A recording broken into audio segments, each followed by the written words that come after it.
ये मैंने ग्रुप के अंदर जो है ये कुछ नोट्स भेजे हैं स्टेट्स ऑफ मैटर के, इसको आप लोग देख लीजिएगा। ठीक है, इसमें कुछ ग्राफ्स वगैरह बने हैं प्रेशर और वॉल्यूम के। ठीक है, प्रेशर और टेम्परेचर के, वॉल्यूम और टेम्परेचर के, तो वो कुछ ग्राफ्स बने हुए हैं। और दूसरी चीज, स्टेट्स ऑफ मैटर में जो सॉलिड चीज है ना, वो आप लोगों ने जो मैक्रोमोलिक्यूल्स पढ़े हुए हैं, आयनिक कंपाउंड पढ़े हुए हैं ओ लेवल में। ठीक है, और इसके अलावा सिंपल मॉलिक्यूल्स जो पढ़े हुए हैं, वो सारा जो है ना वो ओ लेवल वाला पार्ट है, तो वो वहां से आप पढ़ेंगे तो आपको समझ लग जाएगी। उसको मैं यहाँ पे करवाऊंगा तो that would be the wastage of time. ठीक है, तो अगर आप पढ़ लीजिएगा, उसमें कोई मसला आएगा तो I can repeat it for you, उसमें कोई बड़ी बड़ी बात नहीं है। ठीक है जी। तो एनीवेज हम लोग आज जो है वो शुरू कर रहे हैं अपनी अगली state of matter, that is the liquid.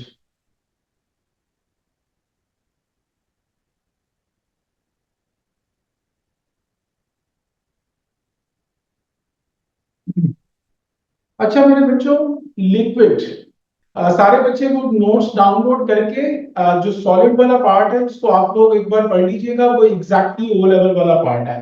तो मैं सिर्फ आपको ये लिक्विड्स करवाऊंगा, और उसके साथ जो है वो हम लोग फिर पास पेपर के क्वेश्चंस जो है वो सॉल्व करते हैं। So let's start my dear with the liquids. सबसे पहली चीज, लिक्विड जो है उसमें दो टर्म्स यूज होती हैं। एक टर्म होती है जिसको हम कहते हैं इवेपोरेशन। ठीक है जी। और दूसरी चीज होती है जिसको हम कहते हैं बॉइलिंग। ये दो टर्म्स हैं। इवेपोरेशन और बॉइलिंग दोनों में काम एक ही होता है, दोनों में चेंज ऑफ स्टेट होती है from the liquid to the gaseous state. लेकिन इवेपोरेशन जो है it occurs at any temperature below its boiling point, यानी किसी भी टेम्परेचर पे हो सकती है जो इवेपोरेशन है। On the other hand if you see the boiling, तो बॉइलिंग जो है it occurs at a particular temperature, एक कांस्टेंट टेम्परेचर पे होती है जी। ठीक है, तो दोनों में ये फर्क होता है, दोनों हैं सेम चीजें, दोनों में चेंज ऑफ स्टेट होती है फ्रॉम लिक्विड टू गैस। ठीक है जी, तो इसको लिखते हैं the change of state from liquid to gas at any temperature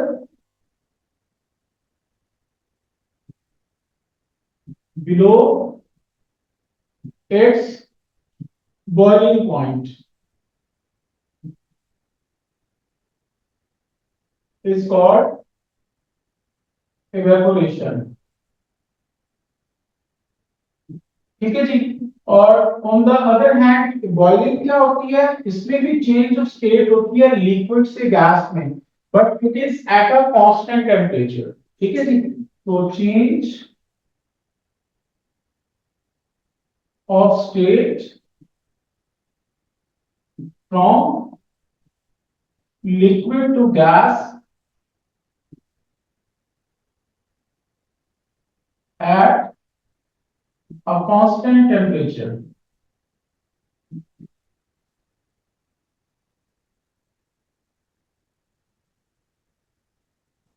is called boiling।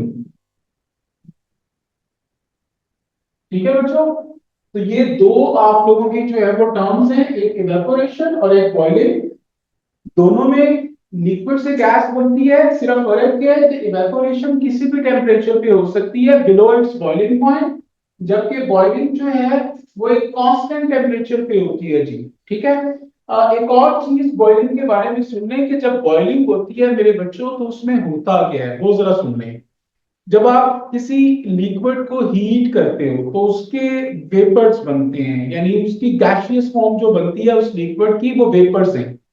अब वो जो वेपर्स है वो गैस है, तो गैस का प्रेशर होता है। ठीक है, तो वो जो वेपर्स का प्रेशर है और बाहर जो एयर मौजूद है, ठीक है, उसका भी प्रेशर है। नॉर्मली हम लोग जहां पे रह रहे हैं लाहौर में, ठीक है, यहाँ पे एयर का प्रेशर सपोज कर लें कि 1 atm है, या 101,000 किलो, 101,000 पास्कल या 101 किलो पास्कल है। ठीक है जी, तो ये एयर का प्रेशर है। और जो लिक्विड है वो वेपर बनता है, उसका अपना प्रेशर है। तो जब वेपर प्रेशर और बाहर जो एयर है उसका प्रेशर एक दूसरे के इक्वल आ जाएगा, ठीक है, तो तब आपकी बॉइलिंग जो है वो स्टार्ट हो जाती है। मैं आप लोगों को छोटी सी एग्जांपल दूं, अगर आप लोग किसी पहाड़ी इलाके में जाएं, आप लोग मीट पकाते हैं विदाउट प्रेशर कुकर, ठीक है, या कोई सब्जी पकाते हैं विदाउट प्रेशर कुकर, तो वहां पे पहाड़ों में एयर का प्रेशर कम होता है, क्योंकि जितना ऊंचाई की तरफ जाते हैं एयर का प्रेशर कम होता जाता है। अब वहां पे अगर आप लोग विदाउट प्रेशर कुकर अगर कोई चीज पकाएंगे तो वो प्रॉपरली गलेगी नहीं, ठीक है। वो क्यों नहीं गलती, उसकी रीजन क्या होती है, क्योंकि वहां पे जो पानी है वो जल्दी बॉयल करना शुरू कर देता है, यानी वाटर का जो वेपर प्रेशर है, बाहर एयर का प्रेशर कम है तो उसके इक्वल जल्दी आ जाता है, जिसकी वजह से वो चीज जल्दी बॉयल करना शुरू कर देती है 100 से पहले टेम्परेचर पे, और वो चीज प्रॉपरली फिर प्रोसेस नहीं होती, कुक नहीं होती, कच्ची रह जाती है जी। ठीक है, तो इसीलिए वहां पे फिर प्रेशर कुकर जो है वो डिजाइन किया गया था, ठीक है, ताकि प्रेशर कुकर में प्रेशर जो है वो मेंटेन रखा जाता है, ठीक है, और वेपर जो है उनका प्रेशर जो है वो उसको उसके अंदर ही रखा जाता है ताकि वो चीज प्रॉपरली प्रोसेस हो सके, ठीक है। तो बॉइलिंग की एक और डेफिनेशन भी होती है कि when the vapour pressure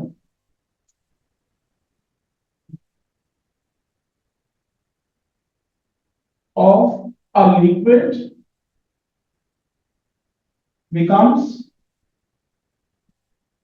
equal to the atmospheric pressure.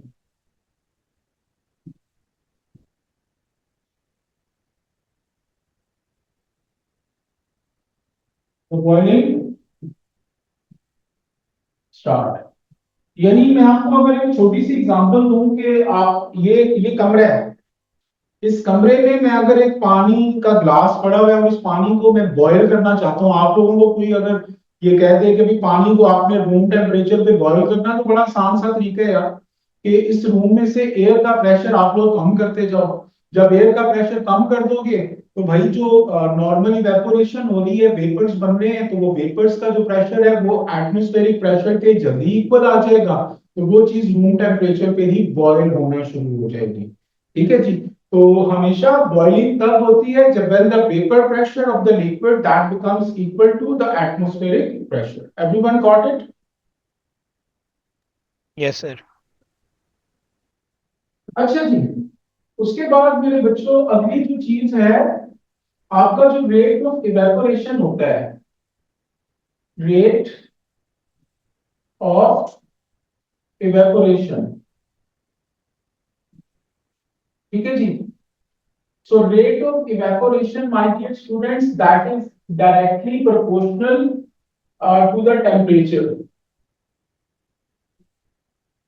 कि जितना टेम्परेचर ज्यादा होगा उतना रेट ऑफ इवेपोरेशन जो है वो फास्ट होगा। आपको छोटी सी एग्जांपल देता हूँ, मतलब अगर कोई कपड़ा गीला हो, जिस दिन बहुत ज्यादा टेम्परेचर होता है, आप उसको सूखने के लिए रख दें तो वो बहुत जल्दी खुश्क हो जाता है, ठीक है। और अगर जो है वो टेम्परेचर कम हो, सर्दियों के दिन हो, और जनाब फिर आप लोग कपड़ा सूखने के लिए रखें, तो इट विल टेक टाइम। तो टेम्परेचर ज्यादा होगा तो रेट ऑफ इवेपोरेशन जो है वो भी फास्ट हो जाता है जी, ठीक है। दूसरी चीज जिस पर ये डिपेंड करता है my dear, that is rate of evaporation,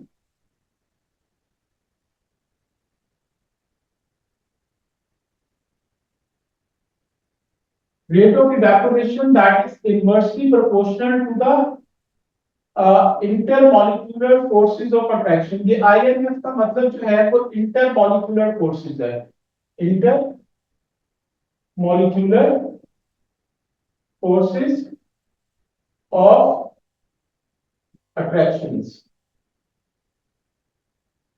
ठीक है जी। सो इंटरमॉलिक्यूलर फोर्सेस ऑफ अट्रैक्शंस, तो रेट ऑफ इवेपोरेशन इन दो चीजों पे डिपेंड करता है, टेम्परेचर पे और इंटरमॉलिक्यूलर फोर्सेस ऑफ अट्रैक्शन के, ये इनवर्सली प्रोपोर्शनल है। यानी अगर किसी लिक्विड में फोर्सेस ऑफ अट्रैक्शन ग्रेटर होंगी, यानी हाइड्रोजन बॉन्डिंग आप समझ लीजिए कि जिस लिक्विड में हाइड्रोजन बॉन्डिंग है और एक लिक्विड में परमानेंट डायपोल डायपोल इंटरेक्शन है, तो किसका रेट ऑफ इवेपोरेशन फास्ट होगा और किसका कम होगा? कम ऑन, सर जो हाइड्रोजन बॉन्डिंग होगी उसमें स्लो होगा। हाइड्रोजन बॉन्डिंग जिसमें होगी उसका स्लो होगा रेट ऑफ इवेपोरेशन। क्यों? क्योंकि हाइड्रोजन बॉन्डिंग जो है वो स्ट्रॉन्गेस्ट इंटरमॉलिक्यूलर फोर्सेस है। मैंने आपको बताया था कि हाइड्रोजन बॉन्डिंग सबसे स्ट्रॉन्ग है, फिर परमानेंट डाइपोल डाइपोल और फिर इंड्यूस्ड डाइपोल डाइपोल। तो जिस चीज में परमानेंट डाइपोल डाइपोल और एक चीज में हाइड्रोजन बॉन्डिंग है, तो हाइड्रोजन बॉन्डिंग ज्यादा स्ट्रॉन्ग फोर्सेस हैं। ठीक है। परमानेंट डाइपोल डाइपोल उससे वीक है। तो जिस चीज में परमानेंट डाइपोल डाइपोल है वो जल्दी इवेपोरेट हो जाएगी, उसका रेट ऑफ इवेपोरेशन जो है वो फास्टर होगा। Did you get it? अच्छा जी, यहाँ पे एक छोटा सा कॉन्सेप्ट मैं आप लोगों को बता रहा हूँ, that is the vapour pressure. अच्छा जी, ये वेपर प्रेशर की प्रॉपरली डेफिनेशन क्या होती है इसको सुनने। ये आपके पास सपोज करें कि एक टब पड़ा हुआ है, इस टब के अंदर जो है वो कोई भी लिक्विड मौजूद है। This is the liquid present up here. ठीक है जी। इसके ऊपर जो है वो हमने एक,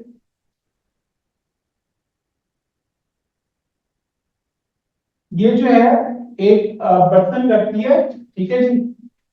अब ये जो लिक्विड है इसमें डिफरेंट पार्टिकल्स जो हैं मौजूद हैं। ठीक है, ये पार्टिकल्स मौजूद हैं। अब होगा क्या, इसके ऊपर हमने जो है ये बेल जार रखी है। This is the bell jar. ठीक है। यानी अब क्या होगा, यहां से जो है लिक्विड के जो पार्टिकल्स हैं वो वेपर्स बनेंगे और वो वेपर्स यहाँ पे इकट्ठे होते चले जाएंगे लाइक दैट। ठीक है जी। ये इस तरह ये इकट्ठे होते जा रहे हैं। ठीक है जी। वेपर्स बनते जा रहे हैं और यहाँ पे इकट्ठे होते जा रहे हैं। अब एक वक्त ऐसा आएगा कि यहाँ पे जो वेपर्स हैं उनमें से कोई वेपर अगर इस लिक्विड की सरफेस के ऊपर जंप करे, तो वो जंप करेगा तो इसमें वापस भी आ जाता है, यानी कंडेंसेशन हो जाती है। ठीक है जी। तो एक टाइम ऐसा आएगा कि जितने वेपर्स इवेपोरेट हो रहे हैं उतने ही वेपर्स यहाँ पे कंडेंस बैक हो रहे हैं। तो उस पॉइंट के ऊपर ये जो वेपर्स हैं ये इसकी बॉल्स के साथ स्ट्राइक करके जितना प्रेशर एक्सर्ट कर रहे हैं उसको हम कहते हैं वेपर प्रेशर। ठीक है जी। तो वेपर प्रेशर आपका क्या होता है? The pressure exerted by vapors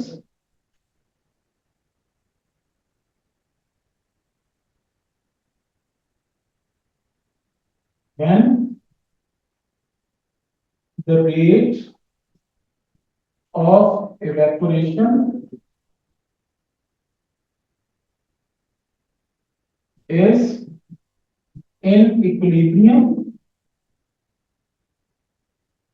with rate of condensation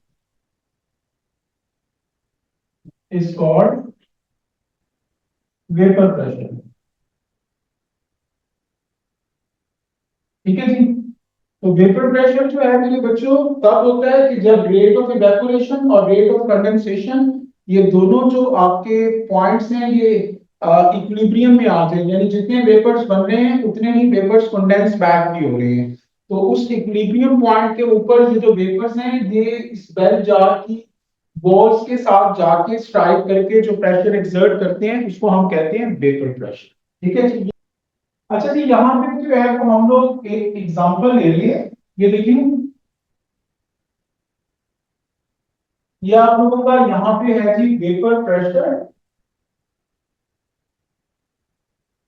और यहाँ पे है जी टेम्परेचर। ठीक है जी।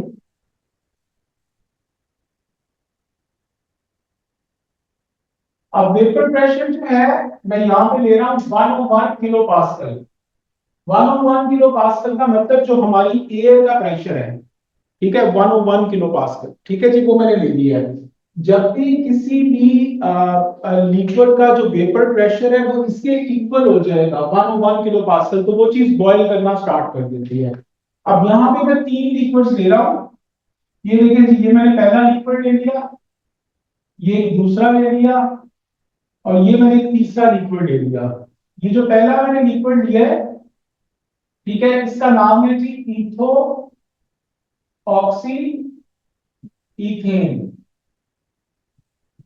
ठीक है जी। दूसरा जो मैंने लिक्विड लिया है दैट इज एथेनॉल, और तीसरा जो मैंने लिया है दैट इज वाटर।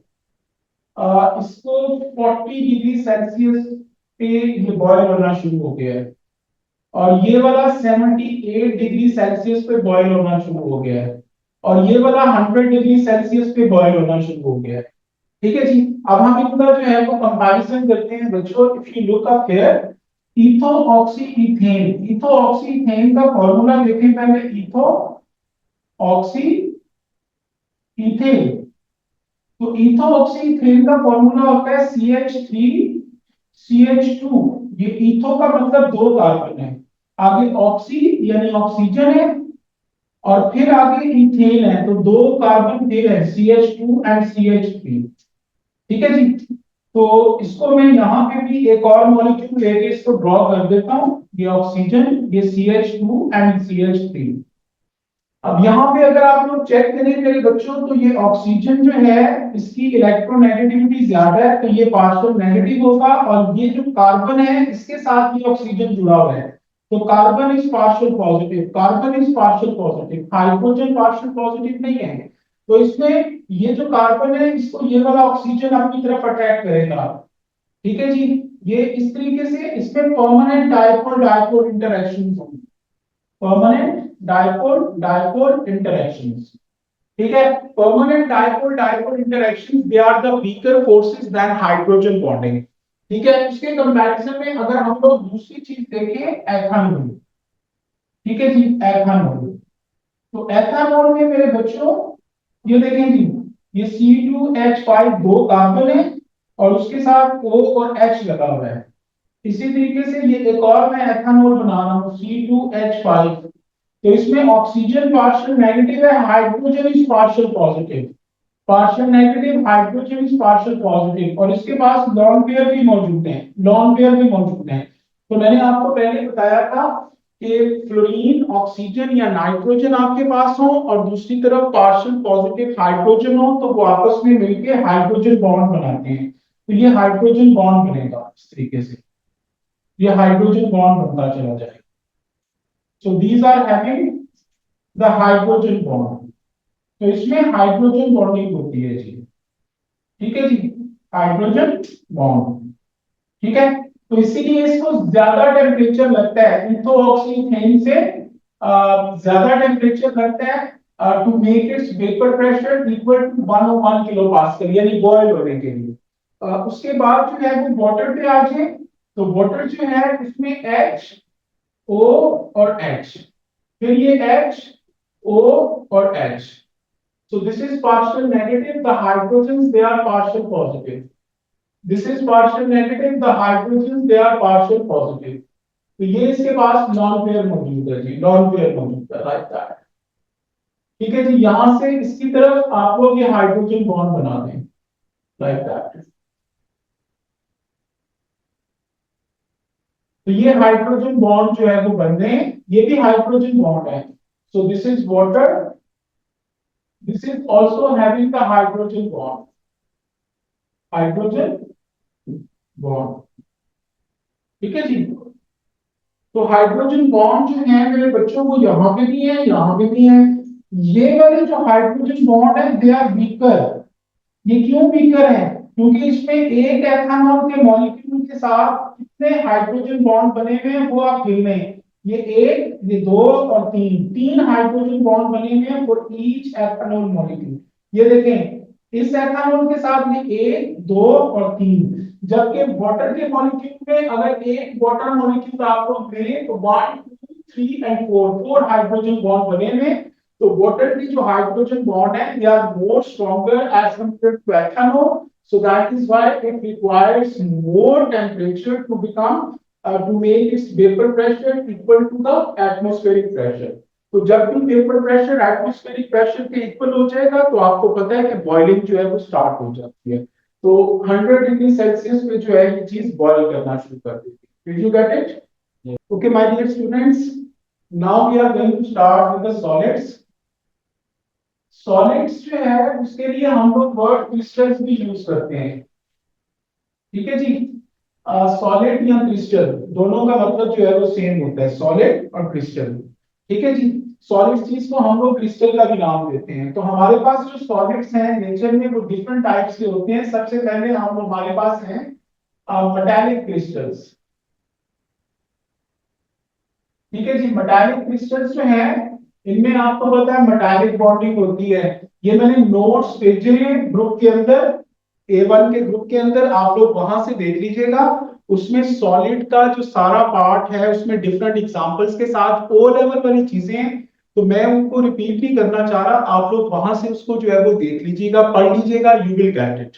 ठीक है। सिर्फ मैं थोड़ा सा आपको जो है ना ये बता रहा हूँ और आज में चैप्टर जो है वो खत्म हो जाएगा।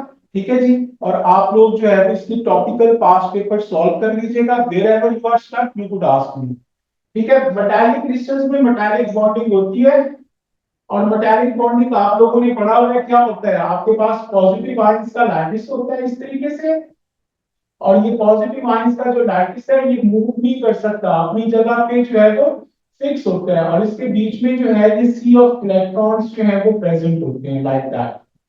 तो sea of electrons they are present. ठीक है जी। तो this is the sea of electrons and this is the positive ions. तो पॉजिटिव आयंस का जो लैटिस है वो इमूवेबल है, वो अपनी जगह नहीं छोड़ सकता। जबकि ये जो सी ऑफ इलेक्ट्रॉन है ये मूवेबल होता है। तो ये सी ऑफ इलेक्ट्रॉन की अपने इर्द गिर्द मौजूद जो पॉजिटिव आयन है उनके साथ जो इलेक्ट्रोस्टैटिक फोर्स ऑफ अट्रैक्शन है उसी को हम लोग मेटालिक बॉन्डिंग कहते हैं। और मेटल्स की डिफरेंट एग्जांपल्स तो आपको पता ही है, copper, iron, all these things. ठीक है जी। तो वो और उनके कहाँ कहाँ पे यूजेस होते हैं वो सारे जो है ना वो आप लोगों को ये मैंने नोट्स भेजे हैं उसमें लिखे हुए हैं, एक बार पढ़ लीजिएगा। दूसरे जो क्रिस्टल्स होते हैं मेरे बच्चों that is the ionic crystals. Ionic crystals में आपको पता है कि आयनिक बॉन्ड होता है। और आयनिक बॉन्ड जो है वो किन चीजों के दरमियान बनता है, मेटल और नॉन मेटल के दरमियान। ठीक है जी। मसलन ये देखिए जी आयनिक क्रिस्टल्स कुछ इस तरीके से बने होते हैं लाइक दैट। इसमें जो हर कॉर्नर होता है वहां पे पॉजिटिव और नेगेटिव आयंस जो है वो प्रेजेंट होते हैं। ठीक है जी। So this is the positive ion, this is negative ion, this is the positive ion and this is the negative ion, this is the positive ion and this is the negative ion, this is the negative ion and this one that is the positive ion. तो ये मैंने एक छोटा सा हिस्सा लिया है इसका। तो आयनिक जो कंपाउंड है, आयनिक जो क्रिस्टल्स है उसमें एक पॉजिटिव और एक नेगेटिव आयन नहीं बनता बल्कि millions of positive and negative ions बनते हैं, जो कि इस तरीके से अपने आप को अरेंज कर लेते हैं। इसको क्रिस्टल लैटिस का नाम देते हैं, जिसमें every positive ion is surrounded by the negative ions. ठीक है जी। और every negative ion is surrounded by the positive ions. ठीक है जी।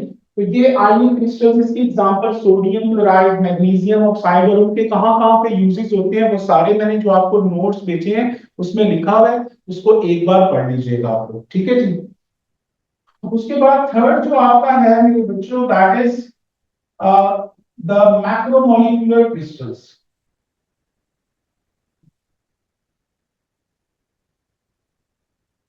मैक्रोमोलिक्यूलर क्रिस्टल्स जो हैं उसमें आपको पता है, आप लोगों ने ओ लेवल में पढ़ा होगा, डायमंड होता है जी जो कि कार्बन का बना हुआ है, ग्रेफाइट होता है, graphite that is also made up of carbon. बस सिलिकॉन डाइऑक्साइड जिसको रेत भी कहते हैं और सिलिकॉन कार्बाइड वगैरह, इनके स्ट्रक्चर जो है वो मैक्रोमोलिक्यूल होते हैं लाइक डायमंड है। डायमंड में every carbon is bonded with a 4 carbon atom to form 3 dimensional tetrahedral structure, और ये चलता चला जाता है जी। हर कार्बन के इर्द गिर्द 4 कार्बन जुड़ते चले जाएंगे। ठीक है जी। ये जुड़ते चले जाएंगे तो पूरा एक बहुत बड़ा नेटवर्क सा बन जाता है, इसको हम मैक्रोमोलिक्यूलर क्रिस्टल्स कहते हैं जी। तो इनके कहाँ कहाँ पे यूजेस होते हैं वो लिखे हुए हैं। उसके बाद simple molecular crystals. Simple molecular crystals में आपकी आइस भी आ जाती है। पानी, पानी को जब आप लोग बर्फ बनाते हैं तो बर्फ जो है वो सॉलिड स्टेट होती है। पानी में हाइड्रोजन बॉन्डिंग होती है। तो जब हाइड्रोजन बॉन्ड जो है वो अपने आप को अरेंज करते हैं तो पानी के मॉलिक्यूल एक हेक्सागोन की शेप में अरेंज कर लेते हैं आपस में। ये इस तरीके से, यानी यहाँ पे वाटर के मॉलिक्यूल्स होते हैं तो वो अपने आप को इस तरह अरेंज कर लेते हैं लाइक दैट। ठीक है जी, तो ये अरेंज कर लेते हैं। इसीलिए आप लोगों ने देखा होगा कि अगर आप लोग किसी भी बर्तन में पानी डाल के उसको फ्रीजर में रखते हो तो वो हाइड्रोजन बॉन्ड जो है वो जब अपने आप को अरेंज करते हैं तो वो चीज फैल जाती है, और जब फैलती है तो आप देखें कि बर्फ जो है वो ऊपर थोड़ी सी बाहर की तरफ निकल आती है, वो फैल जाती है। वो क्यों फैलती है? क्योंकि हाइड्रोजन बॉन्ड जो है वो एक दूसरे को अरेंज कर लेते हैं। ये सारा कुछ मैंने जो है वो जो आपको नोट्स भेजे हैं उसमें लिखा हुआ है, वहां से देख लीजिएगा। उसके अलावा आयोडीन किसमें होता है? आयोडीन क्रिस्टल, आयोडीन में इंड्यूस्ड डाइपोल डाइपोल इंटरेक्शन होती है। ठीक है जी, तो ये सारा जो है ना सॉलिड वाला, ये उसके अंदर जो है वो लिखा हुआ है, you can get it from there. तो ये आप लोगों का जो चैप्टर है ये कंप्लीट हो गया है। ठीक है जी, कल इंशाल्लाह ताला हम लोग जो है वो अगला चैप्टर शुरू करेंगे। ठीक है, ये वाला चैप्टर जो है ये हमारा खत्म हो गया है। So I want you people to read the notes I have send you. ठीक है, और साथ मैंने वर्कशीट जो भेजी हुई है उसको पूरी को सॉल्व कर लीजिएगा। और जिस बच्चे को जिस जिस क्वेश्चन में कोई प्रॉब्लम आएगी you can discuss it with me tomorrow. ठीक है, अदरवाइज कल हम लोगों ने जो है वो इलेक्ट्रोकेमिस्ट्री या रिडॉक्स रिएक्शन बैलेंसिंग और फाइनल इक्वेशन जो है वो शुरू कर दें।